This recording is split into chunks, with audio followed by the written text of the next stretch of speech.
Rebonjour à tous et bienvenue à cet événement très particulier pour moi et mon équipe. Vous avez été, chacun de vous, de près ou de loin, témoin de l'évolution d'Avocat Juste, de sa naissance même, il y a 2 ans.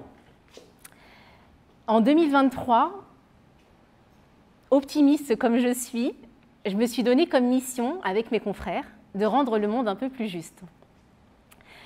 Avocat Juste est né de là, de cette idée. Alors, ça fait 10 ans que j'exerce la profession d'avocat. Et en réalité, depuis que j'ai l'âge de 10 ans, encore une fois, très optimiste que je suis, eh bien, je me suis dit qu'il fallait faire quelque chose. Et qu'il fallait aussi faire du droit, ce qui n'a pas été simple d'ailleurs. J'ai un peu galéré, il faut dire les choses comme elles le sont, pour finalement exercer cette belle profession. Profession qui est parfois malmenée. Les avocats ne sont pas toujours bien perçus, méconnus également, la pratique est souvent méconnue. Et encore une fois, si j'ai créé Avocat Juste, c'est vraiment pour remettre tout ça dans l'ordre. En tout cas, je me donne cette ambition, pour faire connaître les avocats par les citoyens, pour rendre le droit plus accessible et finalement, encore une fois, pour se faire rencontrer ces deux mondes qui ne se connaissent que très peu. Et aujourd'hui, ce type d'événement a tout simplement vocation à se rencontrer de manière totalement informelle et en dehors d'un cabinet d'avocats, ce qui est parfois, ce qui est souvent même, très oppressant pour celles et ceux qui ont déjà eu cette expérience-là. Le lieu qui nous accueille, et je tiens à le présenter, il est important de présenter Novaxia. Alors aujourd'hui, on est à Station 45, c'est le nom du lieu qui nous accueille. Et donc, la société Novaxia nous a gentiment accueillis dans ses locaux, qui est son siège social, et qui nous permet tout simplement d'échanger aujourd'hui. Novaxia, en fait, valorise les projets à impact d'un point de vue social et environnemental. Et si on est là aujourd'hui, c'est parce qu'ils ont estimé, effectivement, ce projet méritait d'être valorisé en vous rencontrant aujourd'hui. Je vous le disais, toute l'équipe Avocat Juste a vocation à rendre le droit plus accessible, l'avocat également. Tout le monde a besoin et mérite de connaître ses droits, et je m'excuse pour la petite faute d'orthographe, c'est moi qui ai fait les slides. Le droit, aujourd'hui, et je le vois au quotidien dans ma pratique professionnelle, est très peu connu du grand public. Que l'on soit particulier, entrepreneur, association, salarié, employeur, beaucoup de personnes ne connaissent pas leurs droits. Donc ils se font forcément avoir. Alors qui dit droit dit forcément obligation, bien sûr, mais aujourd'hui, il y a beaucoup à faire et c'est toute la raison d'être d'Avocat Juste pour changer la donne. L'idée, c'est tout simplement de permettre à tous de trouver la bonne information juridique et l'avocat qui correspond à son besoin. Vous connaissez cet adage, hein, nul n'est censé ignorer la loi. Et encore une fois, si on œuvre en ce sens, c'est pour permettre à tous d'être accompagnés efficacement. Je dis toujours que le savoir, c'est le pouvoir. À partir du moment où on a des connaissances, on est mieux armé pour avancer dans sa vie en toute sérénité.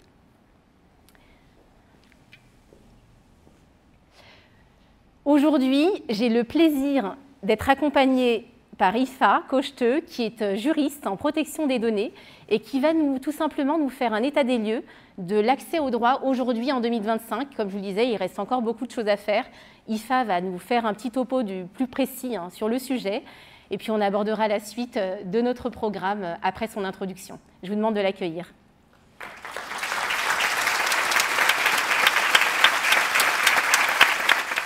Aujourd'hui, je suis suivie par près de 600 000 personnes sur TikTok, si on veut des chiffres, plus de 60 000 personnes sur Instagram, 16 000, il me semble, sur YouTube.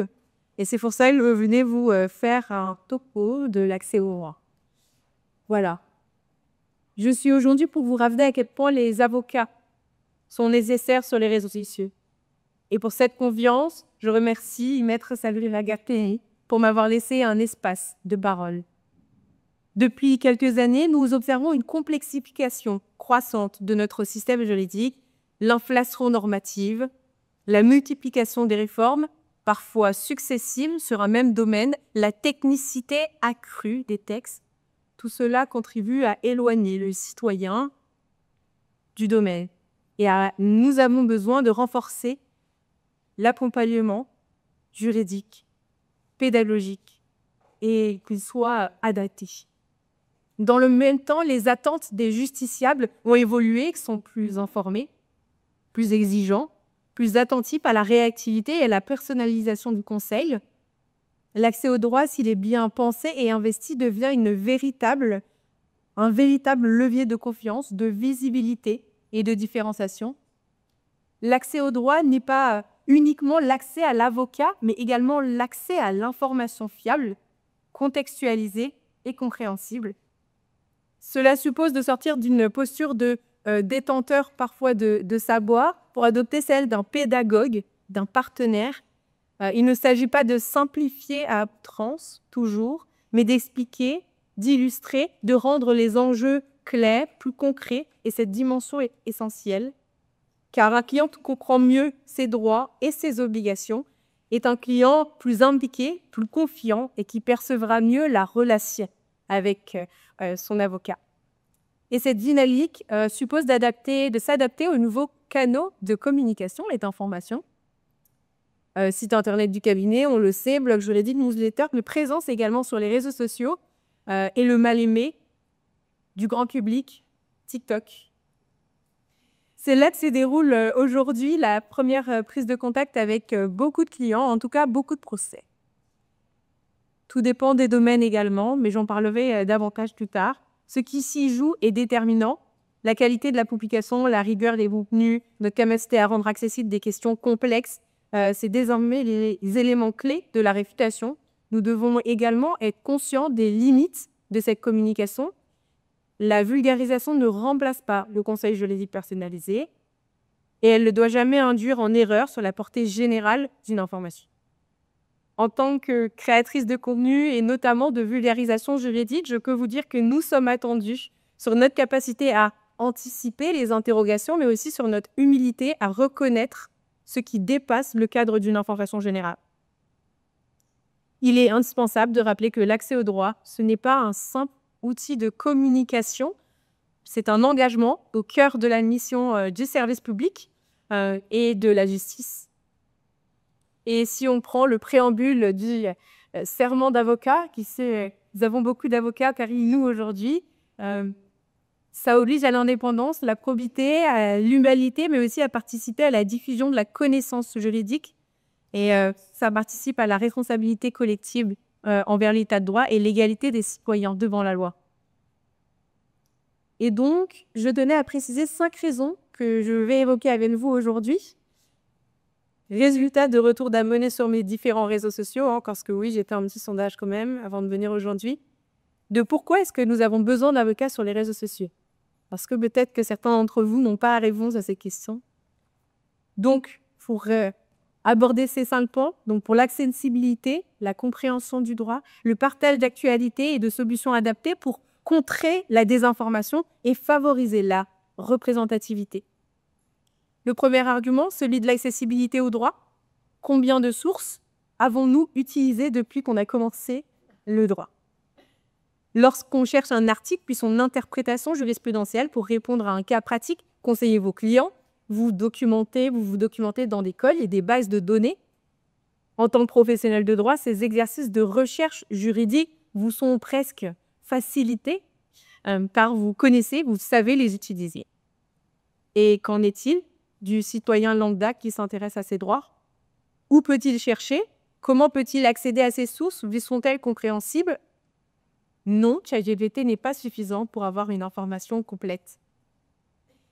Et selon le défenseur du droit, prenons des statistiques, c'est le rapport annuel de 2022, plus de 13 millions de personnes en France vivent dans des zones qualifiées de désert juridique, c'est-à-dire sans accès direct à un avocat, à un conciliateur ou à un point de justice de proximité.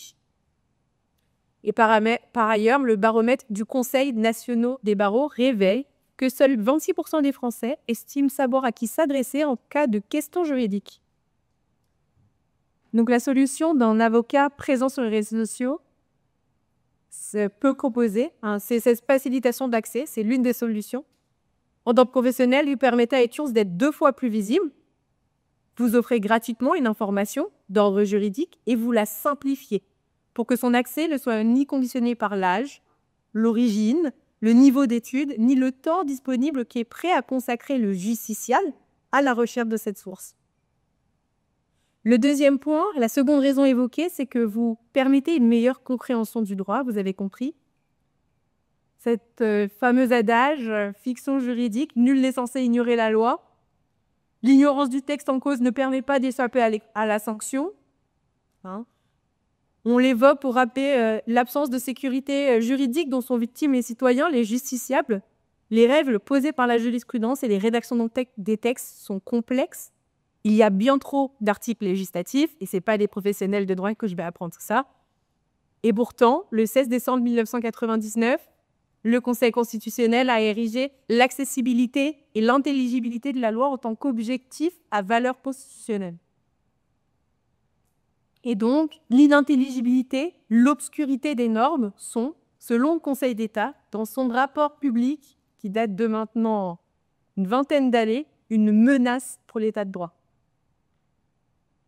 Comment est-ce qu'en tant qu'avocat ou professionnel de droit, vous pouvez faire votre part dans la décomplexification de la loi? Comment vous pouvez la rendre plus intelligible?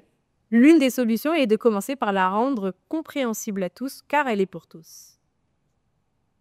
Et je reparle de ces réseaux sociaux qui est parfois non choisi par les professionnels de droit, TikTok. Pourquoi TikTok? Parce qu'on touche une audience large qui se trouve partout en France grâce à plus de 15 secondes à 10 minutes. Vous avez donc la liberté de votre sujet et du format vidéo. Et dans ce travail de transmission de la loi à destination d'un public non professionnel, il faut faire l'effort de cette simplification. Et pourquoi pas sur ces réseaux sociaux? Pourquoi également TikTok? Parce qu'il permet d'avoir un algorithme qui vous mettra en avant très différemment que d'autres réseaux sociaux. Je pense notamment à des réseaux sociaux comme Instagram ou YouTube, encore, qui ne valorisent pas ces créateurs de contenu de la même manière, notamment s'ils n'ont pas encore beaucoup de personnes friches. Le troisième argument est celui du partage d'actualités juridiques et la possibilité de proposer des solutions opérationnelles pour le justiciable. Partager votre contenu, c'est devenir un outil du quotidien pour le particulier. Vous disposez d'une qualité indéniable en tant que professionnel de droit, vous restez en constante poursuite de l'actualité, au-delà de la veille juridique qui vous permet de mettre à jour continuellement vos connaissances juridiques. Vous êtes des professionnels qui tiennent un rôle de conseil, des spécialistes pour trouver des solutions. Et le justiciable, même sans être encore votre client, est constamment exposé à des litiges ou contentieux, aussi petits soient-ils. Il n'est souvent pas averti des actualités, tant jurisprudentielles que législatives. Il ne sait pas d'habitude trouver des solutions à ces problématiques. Il ne sait pas qualifier ce dont il a été victime et ne connaît pas les bonnes pratiques nécessaires à la tentative de résolution amiable de ces conflits. En publiant du contenu sur les réseaux sociaux, vous répondez à minima à ces interrogations générales. Vous légitimez d'une certaine manière dans son statut de victime ou suscitez son intérêt sur des pratiques qu'il ne le savait pas, illicites ou illégales. Vous lui permettez aussi de suivre une régularité d'informations et surtout de comprendre l'actualité de la justice, de la critiquer et de faire appel à vous en cas de contentieux plus important. Les Français se tournent massivement vers Internet pour trouver des réponses. 83% déclarent utiliser le web comme première source d'information juridique selon une étude pour le CNB. Et je ne parle pas encore des statistiques de ChatGPT, elles arriveront bientôt peut-être. Mais rappelons que pour la France, chaque jour, 9,5 millions d'internautes visitent TikTok. C'est donc autant de personnes qui pourraient avoir besoin d'OSATS. Quatrième argument en faveur des réseaux sociaux et notamment de TikTok, la lutte contre la désinformation. Pour tous les motifs précédemment évoqués, les avocats font partie des professionnels qui sont nécessaires sur la plateforme.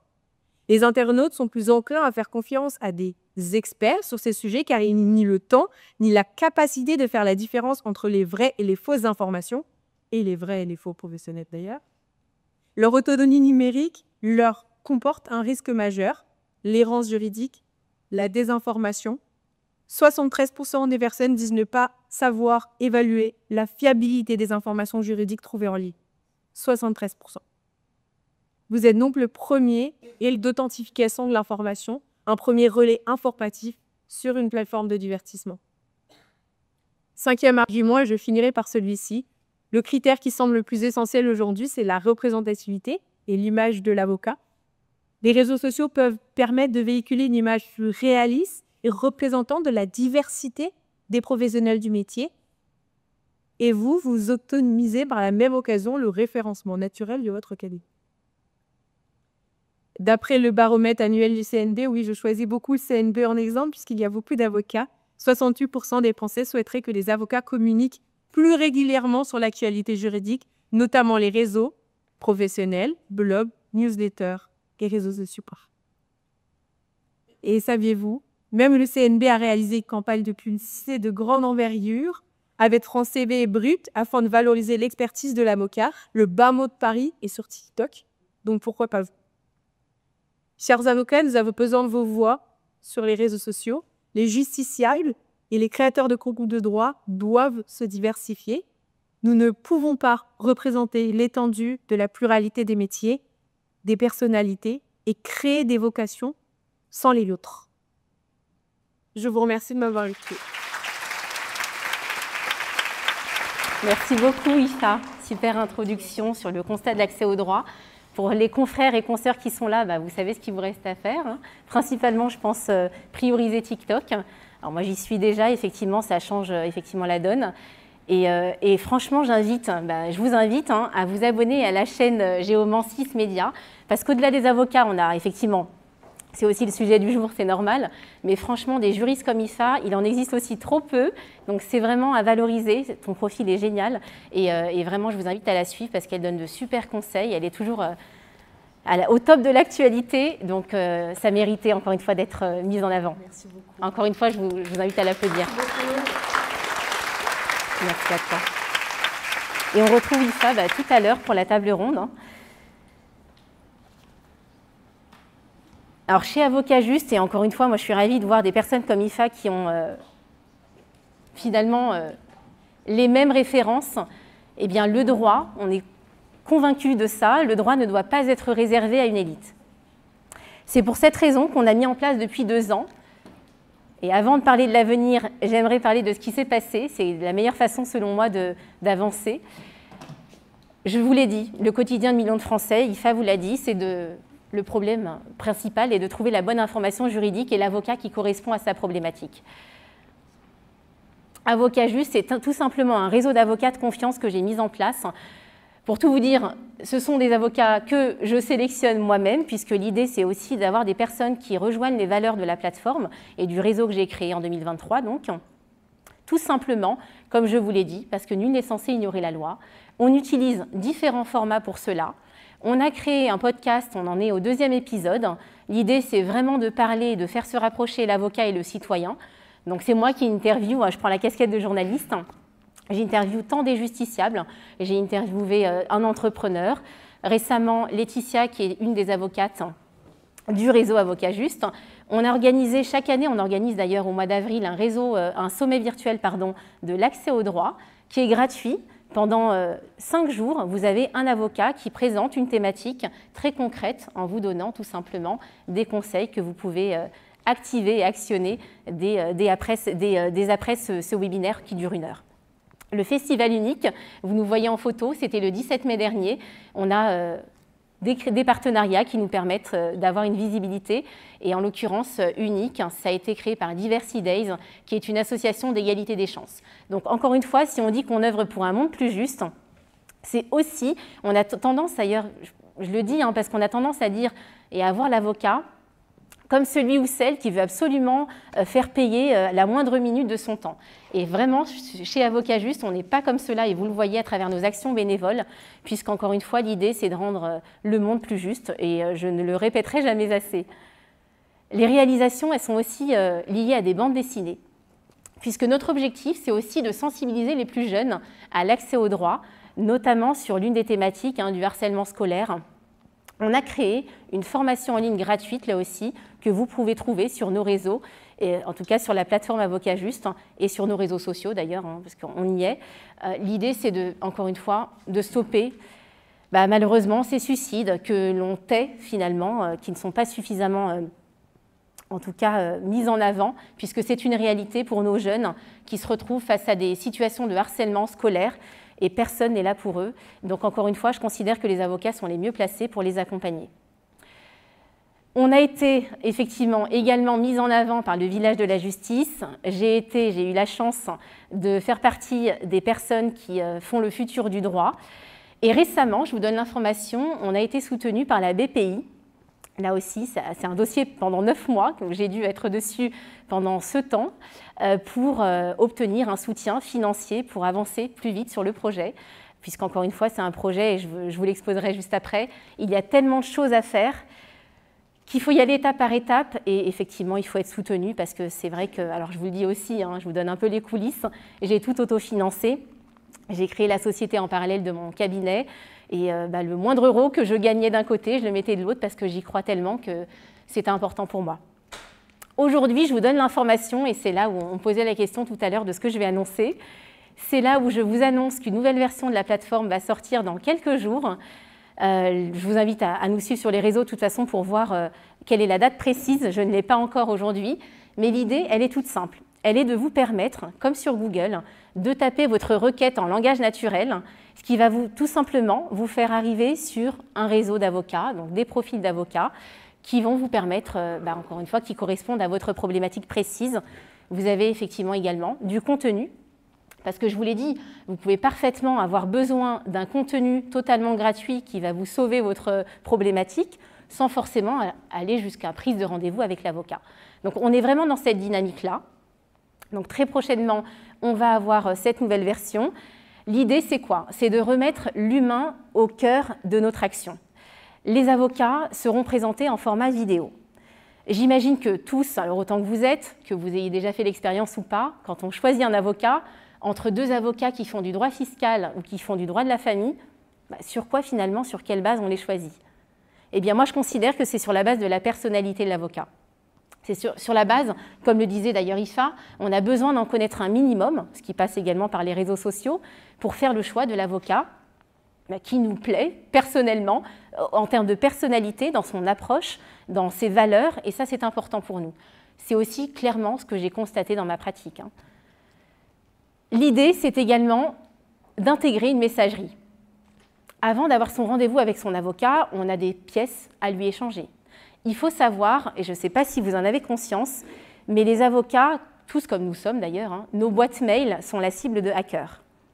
Pas plus tard que la semaine dernière, j'ai publié une story sur mon compte Instagram en sensibilisant les gens au fait que je recevais des SMS ou des mails m'indiquant qu'un livreur était passé chez moi mais que le colis ne rentrait pas dans ma boîte aux lettres. C'était un colis que je n'avais pas commandé. Donc encore une fois, je ne sais pas comment les gens ont nos numéros de téléphone et nos adresses mail, mais là, ils sont très forts. Donc tout ça pour vous dire quoi? Pour vous dire qu'en intégrant une messagerie avec toute la sécurité des données au sein de cette plateforme, on évite les difficultés liées tout simplement à la transmission d'informations sensibles à son avocat. Parce qu'encore une fois, même les avocats sont la cible de hackers.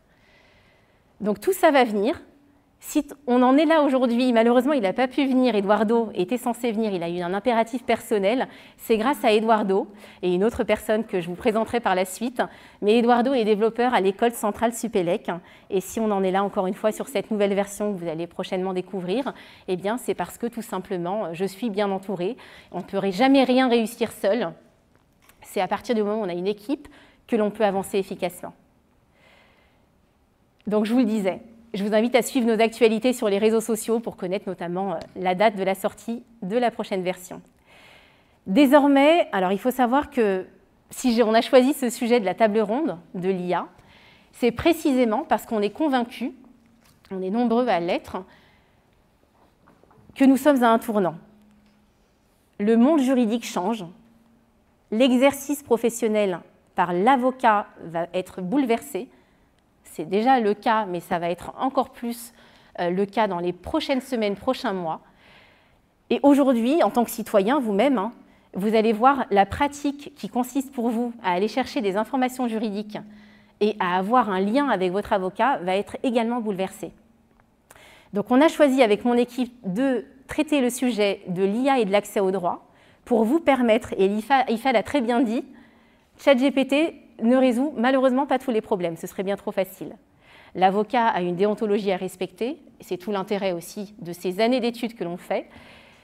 Et encore une fois, aujourd'hui, cette table ronde, elle va vous permettre d'avoir conscience tant des risques que des opportunités. Ne voyons pas les choses de manière totalement négative. Il y a bien naturellement des avantages à l'IA, et c'est tout l'intérêt de la présence des experts que je suis ravie et que je remercie d'être avec nous. On a Ifa qui va être la modératrice de la table ronde, Ludovic Blanc, un confrère très expérimenté dans le domaine de l'IA, et Mamadou Wagué, de la même façon, que j'ai rencontré très récemment et qui est un expert sur ce sujet. Je vous demande de les accueillir.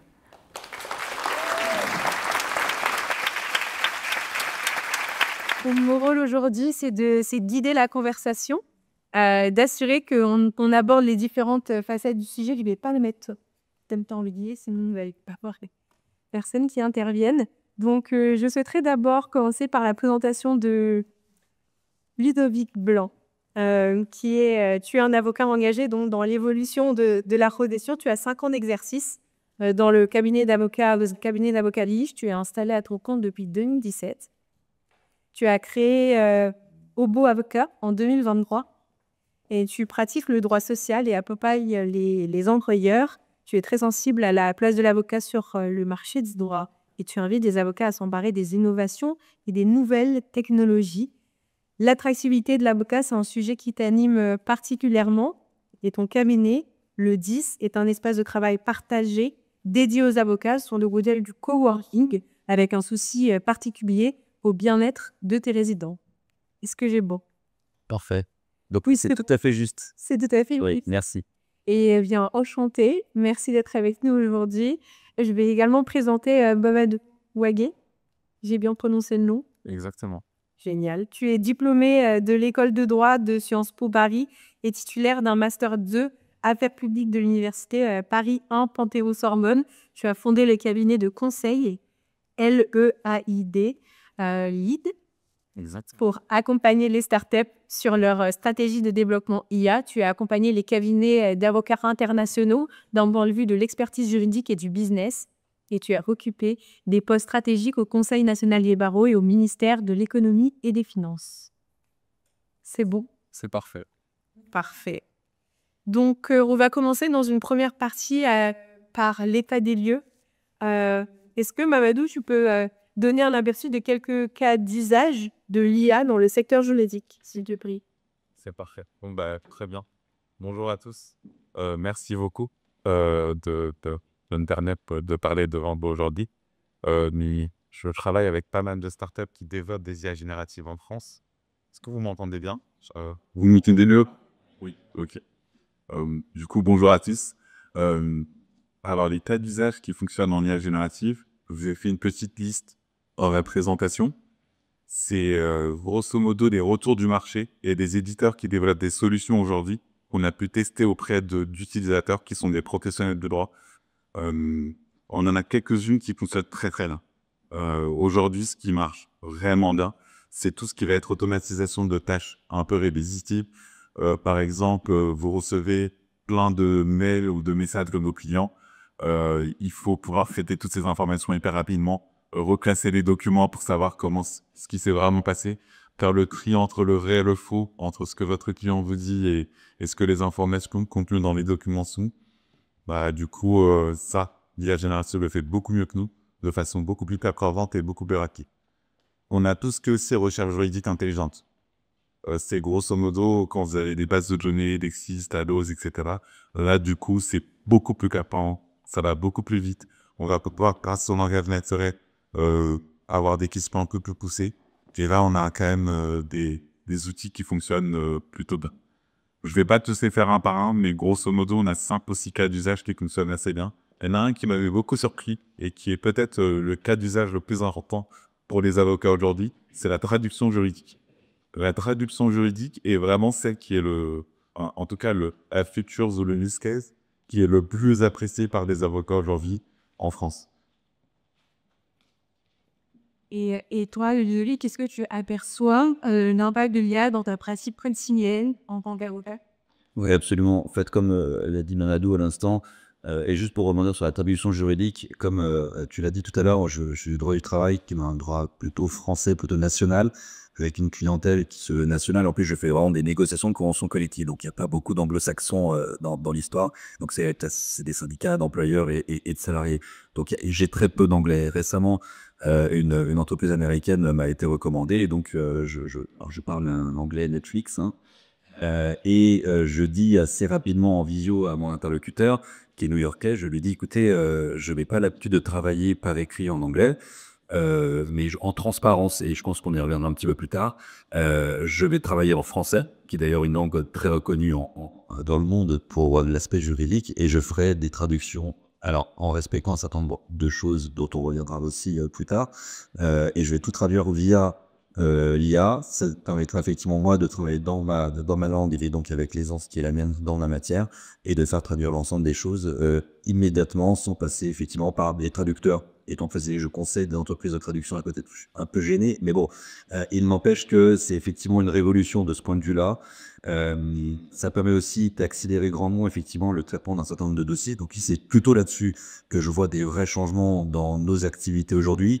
Très clairement, les avocats se sont emparés de l'IA pour tout ce qui concerne l'automatisation, comme tu as dit, Mamadou. C'est-à-dire que pour faciliter notre quotidien, notre productivité, dans des outils de gestion de dossiers, traitement de tâches, analyse de jurisprudence. Je faisais à l'époque des veilles sectorielles de jurisprudence en matière sociale. Aujourd'hui, des solutions comme Doctrine ou comme Lexbase proposent avec l'IA des résumés automatisés de jurisprudence. Alors je mettais à l'époque un certain temps à le faire moi-même. Je reste assez efficace, mais face à l'IA, c'est un peu fou. J'ai retrouvé une stat il y a pas longtemps, je me permets de la donner. Juste, j'ai dans le téléphone. C'était en 2018. En fait, on a fait un match entre l'IA et une vingtaine d'avocats experts en révision de contrats. Et on parlait d'ailleurs dans tout à l'heure, tu disais que tes contrats préférés, c'était les accords de non-divulgation. Donc, il était question d'étudier et de faire un combat entre l'IA et cette bande d'avocats sur 5 accords. Et effectivement, trouver dans ces accords-là toutes les difficultés techniques. Résultat sans appel, l'intelligence artificielle menait ses recherches en 26 secondes contre 92 minutes pour les avocats. On est en 2018, hein. Et le taux de précision était de 85% pour les humains et de 94% pour la machine. Et c'était en 2018, donc c'était il y a bientôt 10 ans. On sait à quel point l'IA a depuis considérablement augmenté sa capacité de traitement et sa pertinence. Voilà. Donc en termes de productivité, énorme impact aujourd'hui, et ça va de manière tout à fait croissante. Et par ailleurs, en revanche, et ce qui est certain, et Sabrina l'a dit tout à l'heure, on a encore une fois, par contre, notre humanité et notre compétence et l'expérience de l'avocat pour effectivement apporter l'approche stratégique et adapter effectivement aux besoins du client. Je vais compléter sur ce point-là avec la slide suivante. C'est du coup les cas d'usage à venir. Je suis convaincu que le métier d'avocat tel que vous connaissez aujourd'hui, qu'on imagine assez souvent type Suits, le type enfermé dans un bureau qui va rechercher sur des milliers de documents, etc., ça n'existera plus. Grosso modo, vous allez passer de l'avocat qui rédige et qui produit à l'avocat orchestrateur d'avant. Et grosso modo, il y a 3 nouveaux cas d'usage qui sont en train d'être développés, qui vont fonctionner très bien, je pense à partir de janvier 2026. Grosso modo, la rédaction intelligente. Là, de quoi on touche au cœur de métier d'avocat. Si on synthétise très rapidement et qu'on essaie de théoriser un peu ce que fait un avocat aujourd'hui, il y a une part d'analyse, il y a une part de production et une part de restitution. L'analyse, c'est quand le client vient de vous explique sa situation, vous essayez de qualifier les faits juridiques, vous essayez de trouver en temps de droit ce qui peut expliquer leurs problématiques, etc. Et ensuite, vous produisez. Vous produisez des consultations, des emails, des notes, etc. Tout ça, c'est ce que vous facturez aujourd'hui. C'est la valeur économique vient de là. Et la partie restitution, c'est généralement soit on transmet du coup la consultation à des tribunaux, etc. Soit on échange avec le client, on partage de cette façon. Donc à partir de rédaction, l'avocat qui rédige des consultations, je pense que c'est terminé. Je pense que ceux qui ne le voient pas ou ne l'acceptent pas vont devoir l'accepter très rapidement. La deuxième dimension qui est importante, c'est plutôt ce qu'on appelle des agents. Un agent, c'est grosso modo une intelligence artificielle qui va pas seulement produire une synthèse, mais qui va exécuter des tâches automatiquement pour nous. Et il y a déjà des outils qui fonctionnent vachement bien. On en fera quelques-uns à la fin, mais ces outils-là vont pouvoir Euh, Par exemple, je reçois un mail d'un client. Ce mail-là, quand je reçois ce mail de ce client-là, automatiquement, je m'analyse la situation. Je me produis une première version de la consultation selon les règles et des normes que j'ai faites. Je me refais un brouillon dans ma boîte mail. Et quand je me lève le matin, que j'ouvre ma boîte mail, bon, bah, il y a déjà tous les brouillons qui sont déjà faits. La première version de la consultation est déjà faite. Et en fait, j'ai juste à valider et restituer. Je dis ça, mais valider, ça prend du temps. Donc, ce sera peut-être la dimension où vous allez facturer beaucoup plus. Et la justice prédictive. Ça, du coup, on en est vraiment au début, mais c'est un chemin que nous sommes en train de prendre. Il y a un outil aux États-Unis que j'aime pas mal, que je trouve assez performant, c'est Predicta. Predicta, on est aujourd'hui sur des taux de 85% de prédiction de la future décision de justice, ce qui est quand même déjà pas mal. Et on parle d'outils qui sont pas ultra développés, etc. Donc, on a parlé un petit peu des cas d'usage qui sont connus et performants, qu'il faut déjà commencer à utiliser. Là, on a des cas d'usage à venir qui vont être hyper avancés. Non, non. Je voulais simplement rebondir sur ce que tu disais. Est-ce qu'il y a des limites et des risques? Et donc là, la question c'est comment est-ce que l'IA va avoir un impact dans l'accès au droit pour l'avocat et le justiciable? Comment est-ce que ça va changer? Bon. Parler des nouveaux outils, quels sont les risques et les limites que tu Les risques et les limites pour les avocats ou l'impact que ça va avoir sur l'accès au droit pour les justiciables. pour les justiciables, pour le justiciable et pour la... Oui. Donc, on va commencer par le justiciable. Alors, c'est hyper intéressant. Il y a quelques jours, le ministère de la Justice vient de publier son rapport sur l'intelligence artificielle. Je ne donnerai pas mon avis sur le contenu du rapport, mais il y a un passage que j'ai trouvé hyper intéressant. Et je vais pas vous le lire, mais ils ont bien saisi l'enjeu pour les justiciables.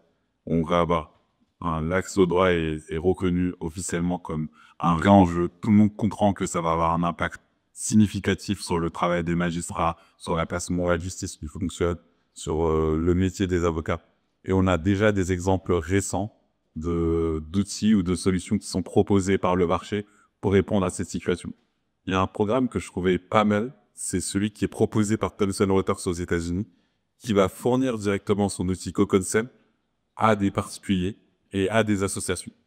Grosso modo, l'idée, c'est de fournir l'outil CoConcept qui est vraiment cher, qui est vraiment ultra performant. On parle d'une boîte qui a été rachetée pour 650 millions de dollars.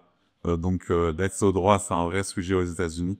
Et grosso modo, on fournit cet outil gratuitement à des associations qui sont sélectionnées pour que, du coup, elles puissent accompagner les personnes qui sont en difficulté ou qui ont besoin d'avoir accès à des professionnels techniques qui n'ont pas les moyens de répondre à certaines problématiques. Il y a quelques cas d'usage qu'ils utilisent, par exemple la rédaction des demandes de subvention, tout ce qui va être recherche documentaire, préparation d'argumentaire, notes, etc.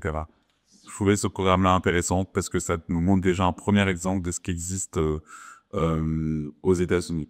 L'autre exemple est plutôt, du coup, chez nos voisins britanniques.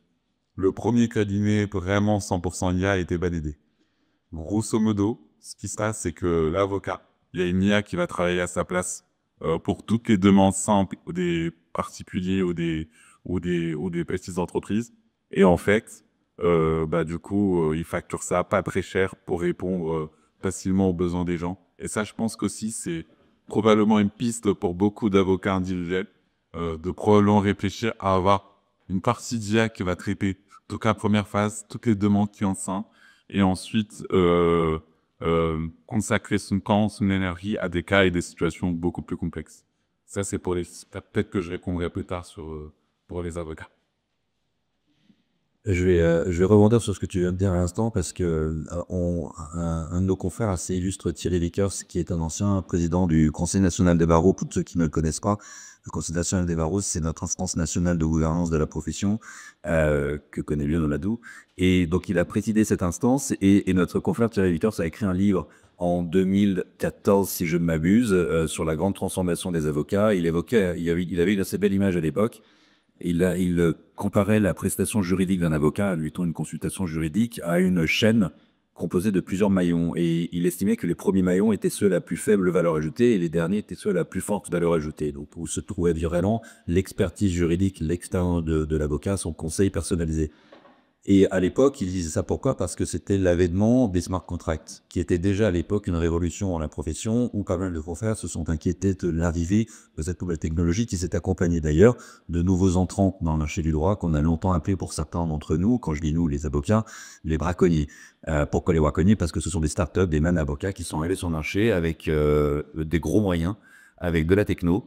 Et autant vous dire qu'on était des dinosaures. Parce qu'à l'époque, donc en 2016, 2 cabinets d'avocats sur 3 n'avaient pas de site internet. Donc autant vous dire que quand on voit des startups arriver sur un marché avec de l'argent, des techos au sein de la société ils avancent à une vitesse incroyable. Et en fait, on est à peu près face à un même enjeu, en tout cas l'idée de la profession, à savoir la capacité à réagir, la capacité à s'adapter et à se doter de cette technologie.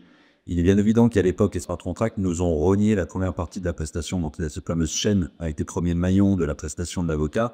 Mais moi, en tant qu'avocat, je n'ai jamais considéré que ma plus-value, en tout cas que ce que je vendais à mes clients, c'était les premiers maillons. Je fais un contrat de travail, c'est pas le préambule, à pas que le préambule, si, il peut être assez stratégique, mais c'est pas la clause sur, je sais pas moi, tous les mots qu'on met entre les données importantes n'ont pas de sens. Donc en fait, les smart contracts ont apporté quelque chose de très simple, c'était du gain de temps et de productivité.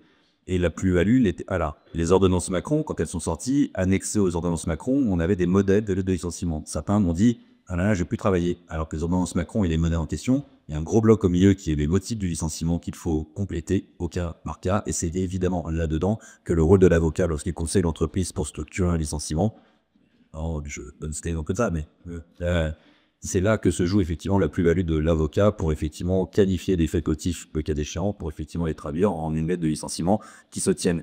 Donc en vérité, c'est pour ça que je rebondis là-dessus, parce que l'IA, et pour ce qui nous concerne, il y a effectivement un enjeu énorme, et pour plus précisément la question, parce que c'est la question qui va me venir là, c'est sur la déontologie. Donc, ouais, exactement, je me permets du coup de te répondre immédiatement, ça va.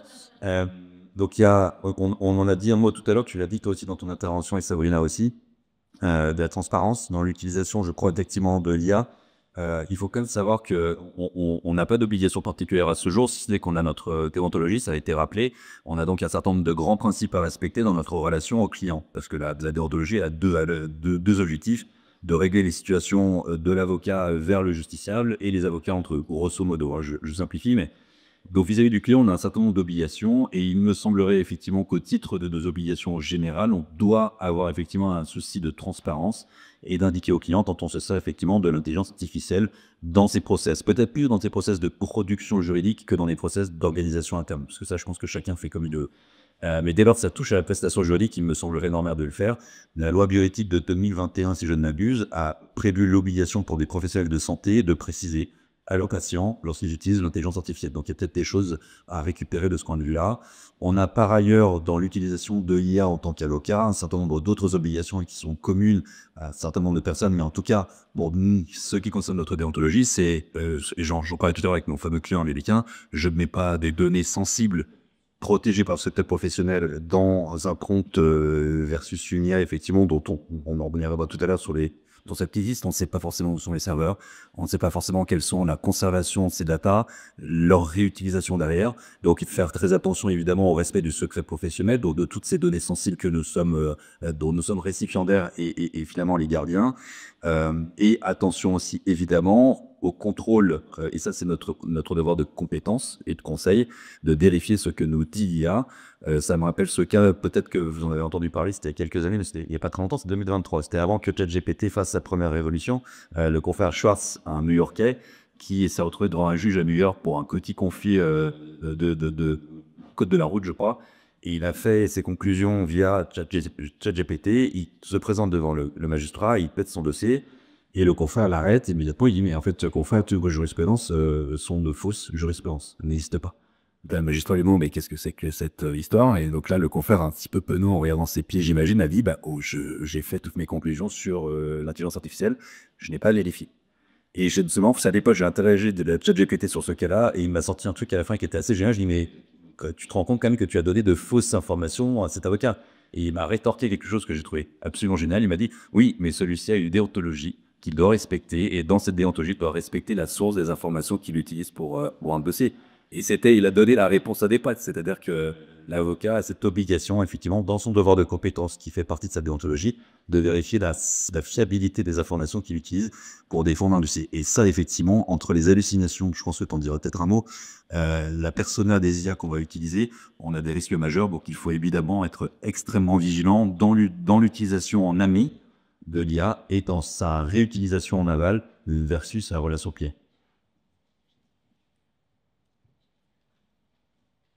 Alors, du coup, quel impact pour les avocats? Je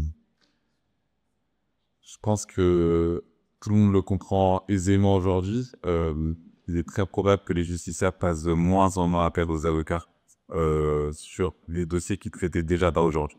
En gros, je caricature et je schématise très simplement. Moi, je suis pas avocat, donc je peux être très transparent là-dessus. Grosso modo, le nombre de potes que j'ai qui ont besoin de faire appel à un avocat, j'ai mis en contact et en fait, quand on leur dit ouais, non, en dessous de 2 000 euros, je n'ouvre pas le dossier. Du coup, c'est des dossiers qui ne sont pas traités par ce public aujourd'hui. Et ben, tous ces dossiers-là, il est très probable que ce soit l'intelligence artificielle qui s'en occupe. Je ne reprends pas toutes les faits qui ont été cités tout à l'heure, mais il y en a une qui m'avait beaucoup marqué. En gros, parmi les gens qui ont des problèmes juridiques, il n'y a que seulement 10% des gens, in fine, qui font appel à un avocat lorsque c'est nécessaire. C'est un projet du World Justice Project là-dessus. C'est une étude qui a été faite partout dans le monde. Et c'est pas un problème français, c'est un problème international. On a à peu près les mêmes ordres de grandeur dans tous les autres pays dans le monde, où il y a un vrai sujet d'accès au droit à une dimension mondiale. Et donc, l'accès aux professionnels, c'est un vrai sujet. Je pense que ça va dessiner une nouvelle relation de client. Je sais qu'il y a beaucoup de professionnels ici. J'imagine que vous avez déjà eu, ou si c'est pas encore arrivé, ça va arriver très vite, des clients qui viennent vous voir et qui me disent « Oui, mais en fait, j'ai regardé sur ChatGPT, on m'a dit que cette procédure aurait été mieux. Pourquoi vous l'avez pas fait? Ça aurait été plus efficace, on aurait gagné du temps, ça n'aurait coûté moins cher. Pourquoi vous n'avez pas fait ça ?» C'est des nouvelles dynamiques qui vont se créer avec vos clients. Et donc, ça veut dire qu'il va falloir soit vous surspécialiser, être super performant, ne pas avoir de trou dans la raquette en quelque sorte. Vous allez avoir des clients qui vont être beaucoup plus exigeants, mais c'est aussi le lot. Enfin, on va dire qu'avant, ils n'avaient pas les moyens d'être exigeants. Aujourd'hui, ils l'ont. Et du coup, c'est la contrepartie de votre expertise et de votre monopole là-dessus. De façon prospective, moi, c'est ce que je ressens du marché, mais là, j'ai pas assez de chiffres pour appuyer. Je pense qu'il y aura moins de clients, sincèrement, mais plus qualitatifs. Et du coup, vous allez avoir... Je pense pas qu'il y aura moins d'avocats. Je pense même qu'il y en aura beaucoup plus. En revanche, vous allez faire des dossiers de plus en plus complexes, de plus en plus difficiles à traiter. Et ça, c'est pas des choses que l'IA peut faire aujourd'hui. Je rentrerai pas dans le détail technique, etc. Mais faut partir du principe qu'aujourd'hui, en tout cas, l'IA n'est pas capable de raisonner comme un humain. On en est encore très loin. Et donc, des avocats sur la partie créativité, sur la partie trouver des solutions, sur des choses toutes bêtes qui sont de sentir le client en face, c'est pas des choses qui sont IAisables pour le moment. Donc, voilà un petit peu comment je vois l'impact pour les avocats. Moins de dossiers, mais plus qualitatifs. Et donc, il y a une notion sous-tendue qui est peut-être réfléchir à la façon d'utiliser. Donc, on voit le modèle économique et coordonné. La tractoration verte, je pense qu'il faut se dépasser pour arrêter. Et ça, c'est un avis très personnel. Et je peux en parler librement parce que je ne suis pas un avocat là-dessus. Oui, vous avez tous les deux commencé à aborder le sujet du biais avopique et des risques donc, en termes de biais et de discrimination, notamment dans les réponses qui sont données par l'IA. Est-ce que tu peux revenir, Bédoli, sur le rôle du jugement humain face aux recommandations dans la vie du jugement humain? Bien sûr. Et ça, en rebondissant un petit peu sur ce que tu as dit, Manu, c'est-à-dire que pour ceux qui ont déjà un peu testé, on a déjà un petit peu parlé, il y a la question du prompt, donc la manière dont on s'adresse effectivement à l'IA. J'ai encore surpris récemment des clients qui ont voulu contourner en utilisant l'IA et qui ont shooté un courrier tout seul à une tierce personne. Ils m'ont mis en copie cachée, bien content de l'en fait. Alors déjà, ça se voyait que c'était quand même sorti de l'IA, qu'ils ont même pas pris la peine de mettre un petit coup de forme pour que ça ne se voit pas. Mais sur le fond, en fait, ça se voit, l'IA. C'est comme, je pense que pour ceux qui sont beaucoup sur les réseaux sociaux, n'est-ce pas? Ça se voit, ceux qui font des posts, on vous voit, ceux qui utilisent beaucoup trop l'IA pour faire des posts, et on va tomber, et c'est l'un des gros soucis, je crois, vers lesquels on s'oriente, y compris d'ailleurs, et même si la prédictivité est assez géniale dans l'absolu, moi, mon gros problème, c'est la standardisation. C'est-à-dire que on va se retrouver effectivement avec un avis qui va être donné par une machine, qui va s'appuyer sur des données de prédictivité ou en tout cas de statistiques. Qu'est-ce qui est le plus récurrent? Et je donne ce qui me semble être le plus récurrent, donc forcément, à part du statistique, le plus juste. Sauf que du coup, on se retrouvera effectivement avec des conseils qui seront systématiquement les mêmes, avec des jugements qui sont systématiquement les mêmes. Donc, dans une société qui, d'un point de vue judiciaire, va être figée, plus aucune évolution de la jurisprudence, plus de revirement. Il y a quand même un certain nombre de droits qui ont été acquis dans nos sociétés contemporaines par, on va dire, une forme d'audace des avocats en particulier, pour effectivement lutter contre un certain nombre de lois ou en tout cas de failles juridiques dans un système donné qu'il soit réglementaire, décrétal ou légal, en utilisant une norme extérieure, en ayant des défenses de rupture aussi, justement. On n'aura plus de défense de rupture si on utilise les outils de justice collective demain. Donc on a un premier sujet, effectivement, donc le jugement humain au départ, c'est-à-dire qu'il faut, et c'est un des premiers trucs qu'on apprend à la fac, c'est de problématiser. Et que le client vient nous voir avec, enfin je veux dire, qu'il nous pose une question Google, on va lui demander un peu plus de détails. Donc, et pour faire un bon prompt, d'ailleurs, il faut rentrer un peu plus dans le détail, donc comprendre quel est le véritable problème. Et donc, d'abord, il y a ce sujet-là où l'humain reste essentiel. Et d'ailleurs, le prompt devient effectivement une formation en elle-même à tel point que ce point-là est essentiel. Et la restitution derrière est essentielle, d'une part, en termes d'esprit critique, parce que de ce que j'en ai lu pour l'instant, ça me rassure encore un peu. Sabrina l'a disait tout à l'heure, c'est on a heureusement qu'IA, pour l'instant, ne sait pas faire un certain nombre de choses. Elle n'a pas d'expérience humaine, elle n'a pas conscience toujours, sauf à faire un prompt qui fait des rallonges, je ne sais pas à quel point c'est pas filant, mais les rapports de force entre deux parties. Qu'est-ce qui a été négocié entre deux personnes physiques dans tel détail de tel contrat.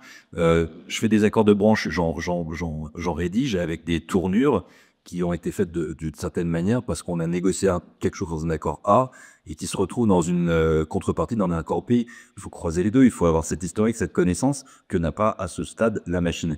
Donc il y a toute l'aspérité humaine qui irradie quand même le droit d'une certaine manière dans des erreurs contractuelles, parfois à bon escient. J'ai des clients qui maintiennent des causes non concurrence pas valables dans le contrat, mais ils les maintiennent parce qu'ils me disent c'est l'effet psychologique sur les salariés, bon je les maintiens. Tu prendras une Bruno Prud'homme, ben c'est pas grave, je les maintiens. Bon. Mais ça, on peut pas, mais la machine va te dire, il attend, il le sait qu'il attend, donc ça ne change rien. Donc, l'humain est essentiel en amont, il est essentiel en aval, d'une part pour effectivement critiquer ce que va dire la machine et challenger ce qu'elle nous dit versus effectivement les sources qu'elle a pu utiliser et de s'assurer si oui ou non ce qu'elle dit n'est pas le jouet d'une hallucination, notamment. Alors, sur les biais algorithmiques, c'est un vaste sujet. Peut-être qu'on va commencer comme l'intelligence artificielle est produite par des humains qui ont des convictions, des visions du monde, des positions, etc. Et en fait, ces humains-là, aujourd'hui, statistiquement, c'est 80% d'un bon, partout dans le vide. Et du coup, ils reproduisent des biais, leur vision du monde, dans ces technologies. Et en fait, on a déjà des premiers chiffres et des premiers exemples qui sont intéressants là-dessus. Si vous avez le temps, je vous invite à lire les travaux de la professeure Aura Wright, qui est chercheuse en intelligence artificielle et une docteure en droit. Et j'adore cet exemple parce que je le trouve vraiment hyper pertinent là-dessus. En gros, ils ont pris des décisions en droit du travail, justement, et ils avaient comparé la façon dont les préjudices étaient calculés pour les hommes et les femmes. Et en fait, statistiquement, peu importe le cas de figure, les femmes étaient toujours indemnisées beaucoup moins que les hommes. Pourquoi? Parce qu'en fait, statistiquement, dans toutes les décisions de justice depuis 200 ans, du coup, en fait, il y avait beaucoup moins de femmes qui travaillaient, il y avait beaucoup moins de décisions. Et en fait, mathématiquement, on comprend qu'en fait, elles avaient des indemnisations beaucoup plus basses et la machine reproduisait ces biais-là. Et donc, on se retrouve avec un outil qui va accentuer des inégalités de façon beaucoup plus forte. Et là-dessus, j'ai vraiment un avis très partagé. Je suis un homme noir en France. Et du coup, à titre personnel, je préfère, si je ne laisserai pas être confronté, mais si jamais je suis confronté à un juge, je préfère que ce soit un robot plutôt qu'un humain. Parce qu'en fait, si le robot, les biais sont travaillés de façon intelligente et qu'il en est le moins possible, elle sera plus juste pour moi que la plupart des humains, en tout cas en France. Et donc, ça dépend vraiment de la situation. Je suis vraiment partagé sur les billets. Je pense qu'il y en a vraiment beaucoup dans les intelligences artificielles aujourd'hui, qu'il faut lutter contre ça, qu'il faut que les personnes qui sont, les publics qui sont pas représentés dans cet écosystème de l'intelligence artificielle prennent à bras le corps le sujet. Il faut plus de femmes qui développent des IA génératives, il faut plus de personnes de couleur, il faut plus de gens d'origine différents, parce que sinon on va se retrouver avec des outils qui vont nous contrôler et qui vont nous donner des réponses qui sont pas performantes et pas utiles pour nos vies. Et alors, écoutez, juste pour rebondir, parce que, et ça, je fais pas mal de prestations de serment, j'accueille des confrères dans la profession assez régulièrement sur Paris. Et c'est marrant ce que tu dis, parce que pour vous rassurer, c'est-à-dire que si on pourrait, ça m'a fait penser à une phrase que tu viens de dire, c'est qu'il y a ces raisons que notre origine ignore, en fait. Quand je fais mes prestations de serment, que je vois, il y a souvent quoi, 200, 300, 400 parfois qui sont des jeunes confrères impétrants, une diversité, beaucoup de femmes, majoritairement des femmes, la proportion d'avocats est majoritairement féminine, et une diversité de profils en face de moi quand je les accueille. Et je le dis justement, et c'est là où l'humain revient avec sa diversité, avec la force de ses convictions qui évoluent d'ailleurs en fonction des mouvements sociétaux. Et la machine, elle ne fera pas ça, justement, tu vois. Et donc, je pense que si on veut choisir entre l'IA et ce parterre d'avocat que j'ai régulièrement devant moi, avec cette diversité, cette force et cette humanité profonde, le choix, il est effectivement assez vite fait. Maintenant, il restera à régler la question économique dont tu parlais tout à l'heure, mais on va y revenir sans doute un peu plus tard. Tout à fait, on peut commencer à aborder les points de l'avenir, des perspectives. Mamadou, quelles sont les prochaines étapes majeures dans le développement de l'IA jeudi d'un point de vue technologique? D'un point de vue technologique, très synthétiquement et très rapidement, je pense que les agents, c'est vraiment la prochaine étape pour la plupart des avocats aujourd'hui. Si vous savez pas du tout ce que c'est un agent, si vous avez jamais entendu parler de ça, faut y aller aujourd'hui. Enfin, c'est pas juste... la conférence est assez sympa quand même. Dès que vous rentrez chez vous, vous tapez agent IA sur Google, ou je vous demande même juste de prendre 10 minutes, aller sur YouTube, regarder une vidéo synthétique là-dessus. Quand vous allez comprendre ce que c'est, vous allez vous rendre compte de l'impact qui arrive sur vous, et vous allez pouvoir vous préparer à votre métier de demain. Donc je dirais que c'est la première étape. La seconde étape, ça va être vraiment comment vous allez devoir travailler avec des dizaines, des quinzaines de sites. Je pense que vous êtes sursollicités. Il y a plein de prestataires de solutions d'IA aujourd'hui. Et vous allez devoir travailler avec beaucoup d'outils en parallèle. La culture du... Moi, j'ai bossé en cabinet d'avocat, c'était vraiment ça l'essentiel du temps. C'était Microsoft Word, Google à côté, enfin Google Chrome ou Mozilla Firefox, avec des jurisprudences, une copie de Corel, etc. et qu'on rédige toute la journée. Ça, c'est vraiment, vraiment fini. Enfin, vraiment, je peux pas le dire plus directement et de façon plus franche. Vous allez avoir 10 ou 15 outils d'IA en parallèle pour des cas d'usage qui sont différents. Il y a des outils qui sont meilleurs que certaines choses, d'autres qui sont moins hauts. Et donc, je pense que le prochain développement technologique, ça va pas être technologique justement, ça va être culturel. Ça va être adopter des nouveaux outils dans notre façon de travailler et du coup être beaucoup moins présent de Word. Donc, c'est plus un enjeu culturel que technologique. Technologiquement, on est déjà arrivé. Franchement, c'est qu'une question de quand. Les derniers modèles qui sont sortis sont vraiment ultra performants. Donc, le sujet, il est plus techno. Il est vraiment culturel et de se saisir une... Et c'est une menace ou une opportunité pour la collection? Ce sera les deux. Un passif, une grosseur dans la main. Très impliqué. Et citoyenne, par ailleurs. Pour rebondir, moi, je le vois, c'est pas ce que tu en penses, mais je suis dans un syndicat d'avocats où on a énormément de partenaires, donc des éditeurs juridiques, ce sont évidemment ces l'IA, mais également de fournisseurs de solutions en tout genre.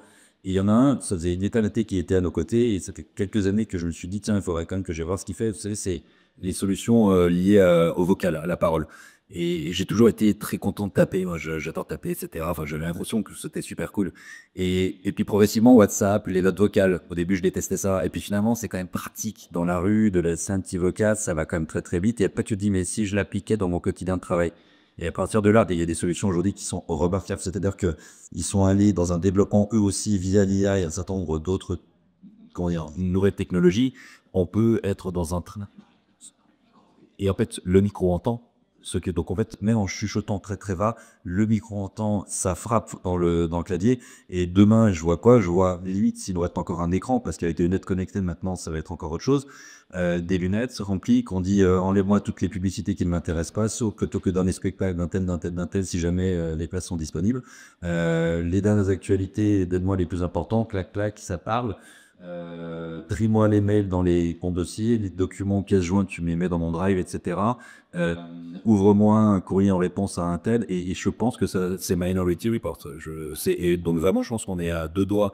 Comme tu dis, il n'y a vraiment pas grand-chose pour que tout soit unifié dans une seule interface. C'est peut-être ça la plus compliquée des choses aujourd'hui, c'est qu'on a une constellation d'outils qui viennent effectivement s'entrechoquer, qui sont compliqués parce qu'on a des sources effectivement qui viennent de toutes parts.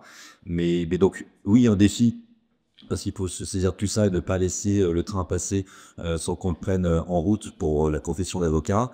Malheureusement, heureusement, je vais commencer par le positif, la profession s'est saisie de tout cela.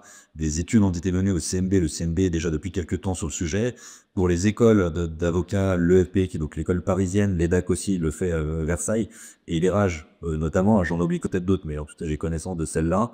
Elles se sont déjà depuis 2023 occupés et saisis du sujet, donc des cours sont donnés spécifiquement sur les sujets effectivement de l'intelligence artificielle en formation initiale et continue.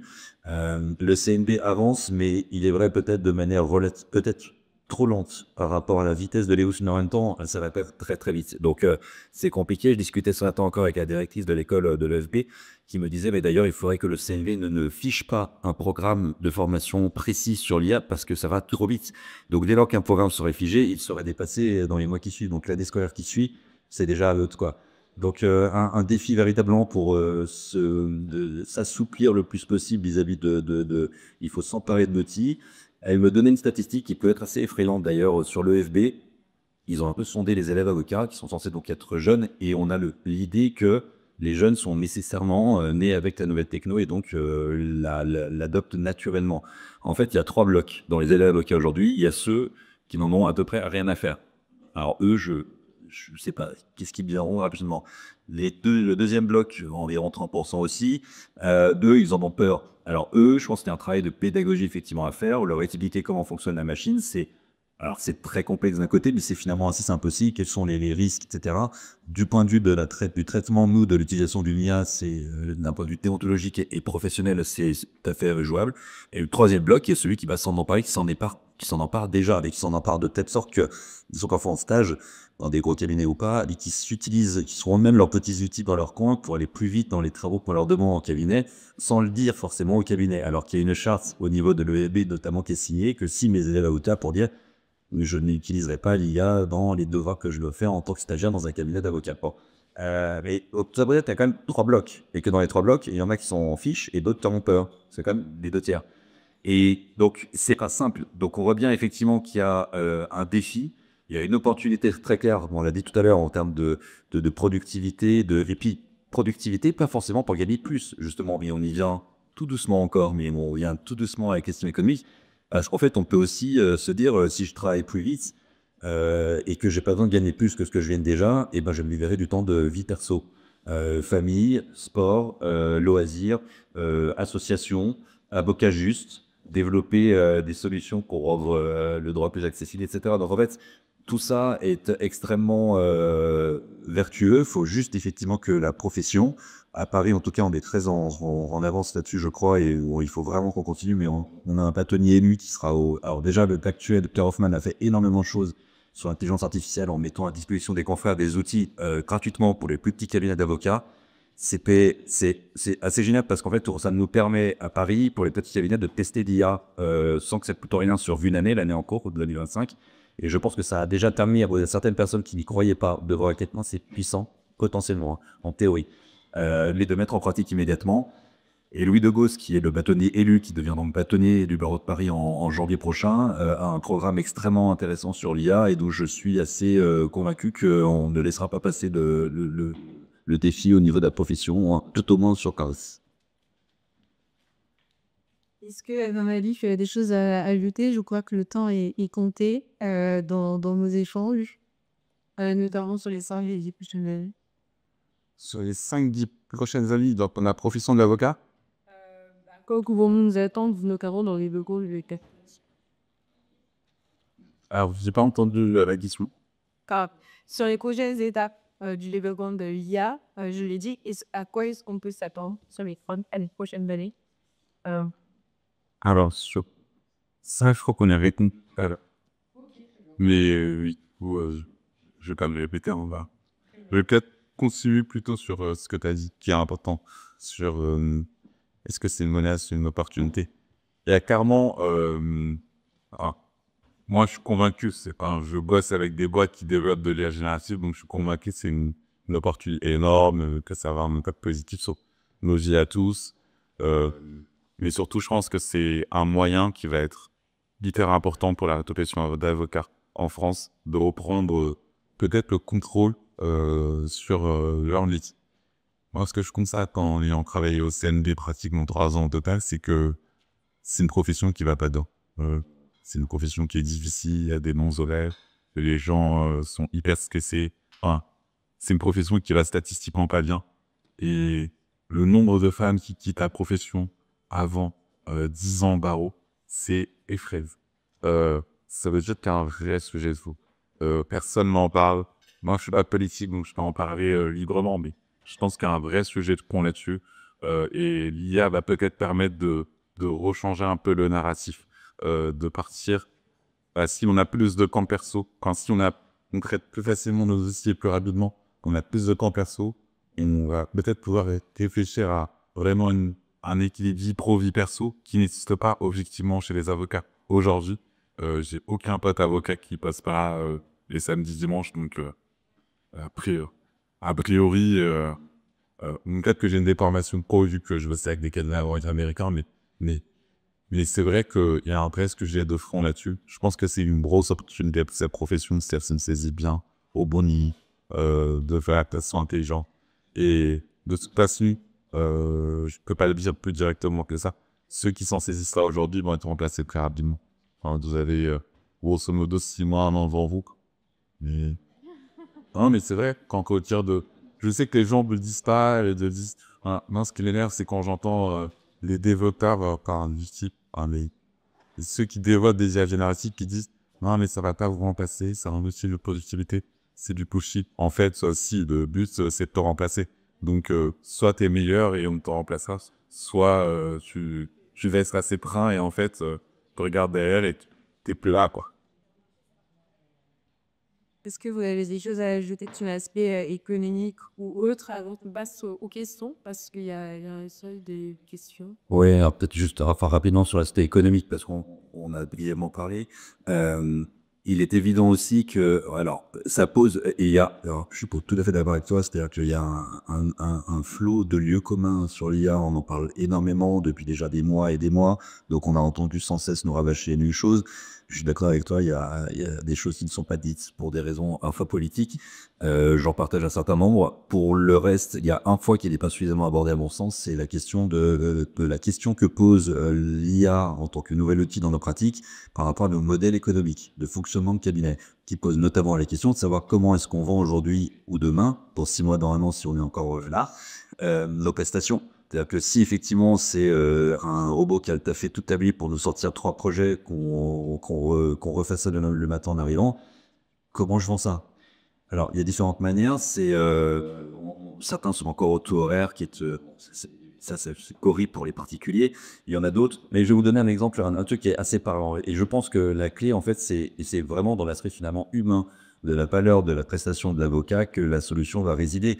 C'est un confrère marseillais et pénaliste qui s'appelle Mazon, François Mazon, qui disait quelle valeur donnez-vous à un courrier que je vais mettre peut-être 1 heure ou 2 heures à rédiger, admettons à un taux de 800 € de l'heure, ce qui est de l'avocat brillant peut-être relativement cher, mais que ce courrier lui permet d'éviter à mon client 20 ans de prison. Ça vaut combien, un courrier comme ça? Est-ce que ça vaut 800 € ou est-ce que ça vaut 20 000, 30 000, 40 000 € si c'est effectivement un chef de grande entreprise qui a une famille qui a pas envie de passer 20 ans en tôle? La question est là, en fait. Donc est-ce que on va réussir à adapter nos modèles économiques d'avocats, de les repenser totalement parce que certains ont commencé à le faire avec les nouveaux outils qui sont rentrés sur le marché il y a déjà quelques années, les smart contracts, etc. Certains n'ont pas du tout à ajuster leur mode de fonctionnement, d'autres, donc ceux-là aussi sont pour d'autres réseaux peut-être seront en difficulté. Les grands cabinets vont être en grande difficulté, enfin grande difficulté, tout est relatif, mais leur mode de fonctionnement est totalement remis en cause avec l'IA. La plupart des jeunes, effectivement, qui ont de plus en plus ce besoin d'équilibre et qui rejoint sinon l'aspect économique. L'aspect économique n'est plus que la seule chose que vont chercher les élèves à Oka en sortant d'école pour vivre, quoi. Ils ont besoin d'équilibre et c'est normal, tout le monde le cherche. Moi aussi, je travaille pas les week-ends. D'ailleurs, tu as vu, je suis ici. Mais je crois, voilà. Donc, sur l'aspect économique, c'est la question essentielle qui n'est pas assez abordée du modèle économique des cabinets aujourd'hui et demain. En utilisant l'IA, qu'est-ce que je vends vraiment à mes clients? Et c'est ce que je disais tout à l'heure, c'est cette fameuse chaîne de valeur. Je décale ma valeur sur l'extrême droite de cette chaîne de réalisation de prestations. À combien est-ce que je la valorise par rapport à l'utilisation des outils qui ont un coût par ailleurs. Donc, qu'est-ce qu'il y a après? C'est juste de raisonner en entreprise. J'ai des coûts, j'ai une valeur ajoutée. Comment qu'est-ce que ça se travaille en fait? Ça se travaille. Donc, on a un aspect économique et je pense qu'on sera peut-être pour certains, et je le travaille, et d'ailleurs on travaille un peu ensemble avec Mamadou là-dessus, j'ai mon propre agent IA qu'on est en train d'améliorer. L'objectif étant de faire une prestation d'abonnement peu onéreuse pour les petites entreprises, on en parlait tout à l'heure, qui ont assez peu accès aux droits et à la défense de leurs intérêts quand ils sont attaqués par des syndicats assez compliqués. Eh bien, j'ai mis en place cet agent qui va permettre effectivement de leur donner accès à des conseils automatisés que le cabinet vérifiera évidemment en termes de pertinence, avec un abonnement à très cher sur l'année et des interventions ponctuelles en cas de besoin. Et donc, on peut retrouver une accessibilité grâce à la techno. Donc, il y a plein d'aspects vertueux à celle-ci, y compris sur le volet économique, et tout le monde a y est. C'est bien du coup de venir sur tous les outils, etc. Je vais peut-être terminer par là. Juste vous donner quelques exemples d'outils grand public accessibles qui sont utiles, que vous pouvez utiliser pour des cas d'usage différents. Ah, vous avez 2 ans d'expérience graphique, donc prenez les photos. Non, mais c'est vrai, ça c'est des choses que je pourrais vendre, mais je le fais pas. Parce que je pense que justement l'accès au droit, c'est aussi partager l'information quand on l'a. Grosso modo, de mon point de vue, aujourd'hui en rédaction, en tout cas sur toutes les tâches liées à la rédaction, ChatGPT est vraiment très au-dessus.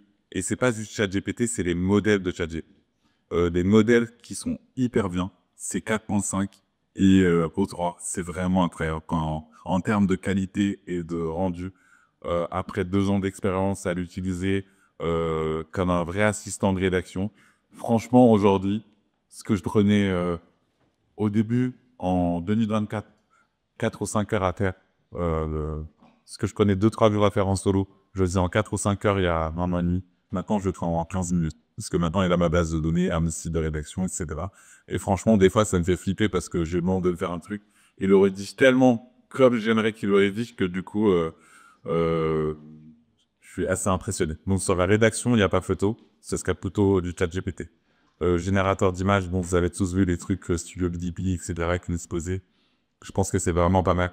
Vous avez l'alternative française Mistral, qui va progressivement être aussi bien, mais si vous voulez une dimension un peu plus souveraine, alors, est-ce que tout le monde sait ce que c'est Mistral ou pas du tout? Ok. Mistral, c'est le ChatGPT français, tout simplement, grosso modo. C'est le petit logo à droite. Space Invader. Exactement. Et je sais pas, du coup, la stack part d'elle-même. Il n'y a pas beaucoup d'alternatives françaises, en fait, aux autres outils que je présente. Là, je suis hyper neutre dans le truc. Je prends que les meilleurs outils que moi, j'utilise personnellement au quotidien. Parce que pour moi, pour vous parler d'intelligence artificielle, vaut mieux vous donner des exemples de ce que je vais utiliser, de ce que je vais vraiment faire au quotidien, plutôt que vous dire il faut absolument utiliser telle ou telle solution.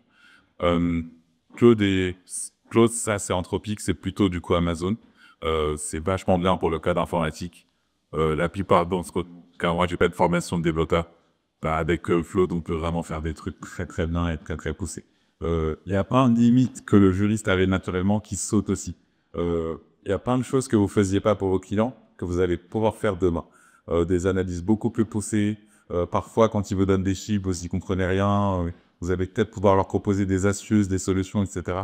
Vous allez avoir des nouvelles expertises et compétences. Perplexity pour la recherche internet, dont A plus dans le détail, mais c'est vachement bien. Les 2 outils que je préfère aujourd'hui, c'est clairement Litsi. Litsi, c'est assez simple. Moi, j'ai un agenda en ligne qui est disponible pour tous mes clients. En gros, ils vont sur mon agenda, ils sélectionnent eux-mêmes les créneaux parce que j'aime pas le truc de... Enfin, je perdais beaucoup de temps à répondre aux mails. Ouais, t'es disco quand? Je suis disco à telle date, viens me fais ci. Mais on se retrouve à ce moment-là, finalement, je suis pas disco. Le plus simple, ils ont accès à mon agenda. Ils sélectionnent le créneau. Du coup, les moments où je suis dispo, bon, bah, du coup, je vois dans mon agenda que ça se remplit. Donc, on perd un peu le contrôle de son agenda. Ça, c'est hyper important à avoir en tête. Et t'as Dixie qui se connecte directement à ce rendez-vous. Et en gros, tu vas me faire tout le compte-rendu et la synthèse à chaque rendez-vous. Et ça change. J'ai plus prise de notes, ni rien, etc. Je reçois le compte-rendu par mail. Il me dit quelles sont les tâches que je dois faire. Et là, du coup, la prochaine étape, c'est un agent qui traitera automatiquement les comptes rendus et me dira à peu près combien de temps ça va me prendre de faire la production pour tel et tel truc et qui va me les caler automatiquement dans la zone. Donc, progressivement, on va aller vers ce chemin. Et un outil chinois qui est allé présenter aussi parce que du coup, je trouvais ce serait pas très juste et pas très neutre de pas parler de la Chine aujourd'hui qui est en train d'exploser en intelligence artificielle. C'est Manus. Manus, c'est un agent automatique. Alors, je vais peut-être vous en parler comme d'un exemple que j'ai eu un cas concret avec un client. Je les accompagnais sur un marché public très spécifique, très compliqué. Je vais remplir un Excel très très chiant à faire. En gros, il fallait que je calcule les prix moyens pour l'hôtel, le restaurant, les frais de bouche, etc. Pour chaque région en France et parfois pour certains départements spécifiquement. C'est très chiant à faire parce que ça voudrait dire qu'il faut que j'aille chercher dans chaque ville, dans chaque territoire, le prix moyen, que je refasse un Excel, etc. C'est très long à faire, ça m'aurait pris une journée, sincèrement. Manus l'a fait en 13 minutes. Et franchement, j'ai vérifié toutes les réponses. Et ce qui est impressionnant, c'est qu'on voit l'outil comment il travaille. C'est comme si, en fait, on lui donnait le contrôle de notre PC et qu'on le voit en train de travailler à côté et il exécute les tâches pour nous. C'est vachement hyper impressionnant. Enfin, pour moi, c'est un outil sur lequel il faudra compter. Pour le moment, je ne recommande pas les avocats d'utiliser des outils chinois, mais je pense que c'est un outil dont vous ne pourrez pas vous passer dans quelques années. Eh bien, merci beaucoup pour les échanges et cette discussion passionnante.